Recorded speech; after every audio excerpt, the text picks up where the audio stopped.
Apa itu pajak? Pajak merupakan bentuk peran serta masyarakat dalam rangka mendukung pembangunan ekonomi. Beberapa pengertian pajak menurut para ahli. Yang pertama adalah menurut Profesor Dr. Keja Adriani. Pajak ialah iuran masyarakat kepada negara yang wajib membayarnya menurut peraturan-peraturan umum dengan tidak mendapat prestasi kembali yang gunanya adalah untuk membiayai pengeluaran-pengeluaran.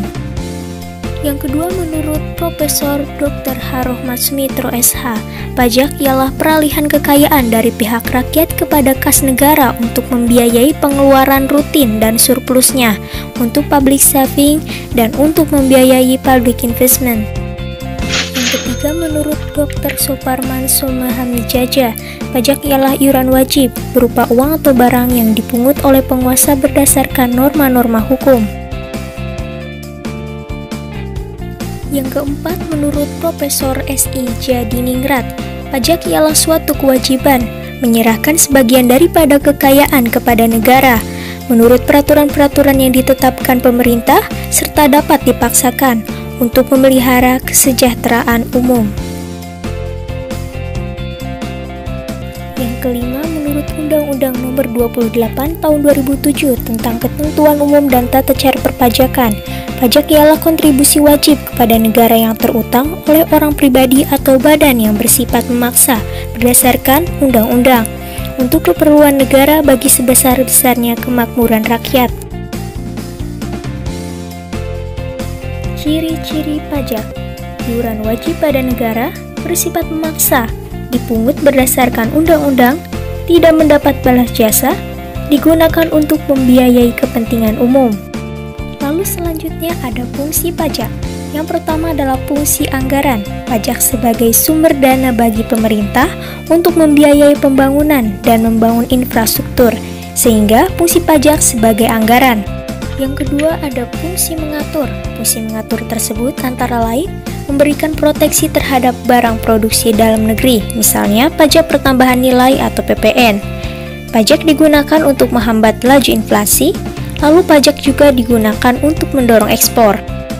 Nah, yang ketiga, ada fungsi pemerataan.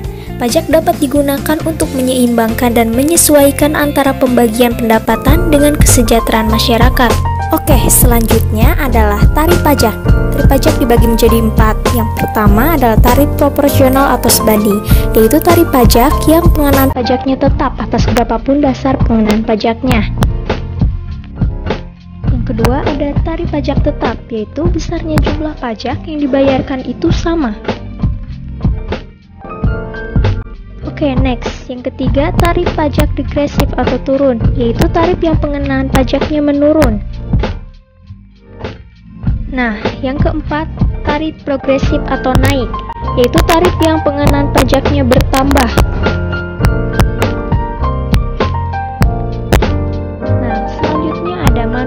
Pajak. Yang pertama, untuk pembangunan sarana umum seperti jembatan, jalan raya, sekolah, bandara, dan lain-lain. Lalu yang kedua, memberi subsidi seperti subsidi pupuk, subsidi bahan bakar, dan lain-lain. Yang ketiga, membayar utang negara. Asas pungutan pajak. Yang pertama, menurut Adam Smith dibagi menjadi 4, yaitu asas equality atau asas keadilan, asas certainty atau asas kepastian hukum, asas convenience of payment atau asas kesenangan, asas efisiensi atau asas efisien. Lalu yang kedua menurut W.J. Langen dibagi menjadi 5, yaitu asas daya pikul, asas manfaat, asas kesejahteraan, asas kesamaan, dan asas beban. Jenis-jenis pajak. Ada 3 jenis pajak. Yang pertama, berdasarkan sifatnya, yaitu pajak langsung dan pajak tidak langsung. Untuk pajak langsung contohnya adalah PPh, PBB, dan pajak kendaraan bermotor. Sedangkan untuk contoh pajak tidak langsung adalah pajak penjualan, PPN, dan bea impor. Kedua, berdasarkan sasaran atau objeknya, yaitu pajak subjektif. Contohnya, pajak penghasilan dan pajak kekayaan. Terus ada pajak objektif, contohnya pajak bumi dan bangunan, PPN, dan pajak penjualan barang mewah. Yang ketiga berdasarkan siapa yang memungutnya, yaitu pajak pusat, contoh pajak penghasilan, pajak penjualan barang mewah. Lalu ada pajak daerah, contohnya pajak kendaraan bermotor, pajak hotel dan restoran, dan pajak reklame. Sistem pemungutan pajak di Indonesia secara umum mengenal 3 sistem.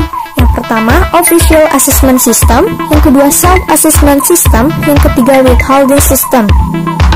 Yang terakhir adalah undang-undang tentang perpajakan di Indonesia, yaitu yang pertama Undang-Undang Nomor 28 Tahun 2007 tentang Ketentuan Umum dan Tata Cara Perpajakan.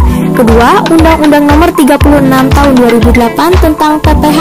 Ketiga, Undang-Undang Nomor 42 Tahun 2009 tentang Pajak Pertambahan Nilai Barang dan Jasa atau PPN dan Pajak Penjualan Atas Barang Mewah atau PPNBM. Yang keempat, Undang-Undang Nomor 28 Tahun 2009 tentang Pajak Daerah dan Retribusi Daerah. Yang terakhir adalah Undang-Undang Nomor 13 Tahun 1985 tentang Bea Materai dan Peraturan Pemerintah Nomor 24 Tahun 2000 tentang perubahan tarif Bea Materai. Semoga bermanfaat. Terima kasih. Orang bijak taat pajak.